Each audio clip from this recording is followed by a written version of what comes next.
बिस्मिल्लाहिर्रहमानिर्रहीम। अस्सलाम वालेकुम नाजरीन, आप देख रहे हैं हमारा यूट्यूब चैनल पाकिस्तान तिब्बी न्यूज़ और मैं हूं आपका मेज़बान हकीम हबीबुर्रहमान कादरी। मोहतरम नाजरीन, आज पारा की अमसा की गोलियों का नुस्खा बतलाऊँगा। आसान सा नुस्खा है, बनाएं और बनाकर फ़ायदा उठाएं और दुआओं में याद रखें। नुस्खा सुन लें।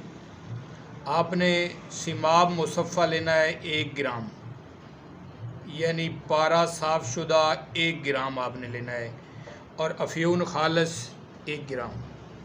दोनों को आपने आबे बर्ग पान में खरल करना है। आबे बर्ग पान यानी पान के पत्तों का पानी में आपने खरल करना है। अच्छी तरह खरल करेंगे। इसके बाद आपने इसको साया में खुश्क करना है। फिर आपने इसी तरह पान के पत्तों के पानी में इसको खरल करना है और फिर साया में खुश्क करना है। इस तरह आपने 7 मरतबा ये अमल करना है। 7 मरतबा अमल के बाद आपने इसमें अकरकरा, अजवैन, खरासानी, लौंग, जायफल, खुलैया हर एक 3-3 ग्राम आपने लेनी है। बारीक शुदा इनका पाउडर आपने बनाना है। बारीक ये इन अद्वियात का पाउडर उसमें शामिल करके गोली बकदरे नखूद यानी कि बकदरे चना बराबर आपने गोली बनानी है। अच्छा, इसका तरीका इस्तेमाल इस तरह है कि जिस दिन आपने ये गोली इस्तेमाल करनी हो उस दिन आपने यानी शाम से पहले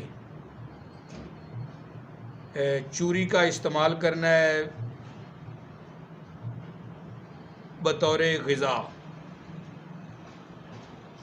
2 घंटे पहले चूरी का इस्तेमाल करेंगे और फिर आपने वो भी भूख रख के खानी है आपने। तो 2 घंटे के बाद आपने इस गोली को दूध के साथ खा लें और फिर इंशाअल्लाह ये ज़्यादा तारीफ़ नहीं करूँगा, शदीद अमसाक पैदा करती है, मुख्तसर मगर जामे। अगर वीडियो आपको पसंद आए तो हमारे चैनल पाकिस्तान तिब्बी न्यूज़ को सब्सक्राइब करना मत भूलिएगा। अपना ख्याल रखना। अल्लाह हाफ़िज़।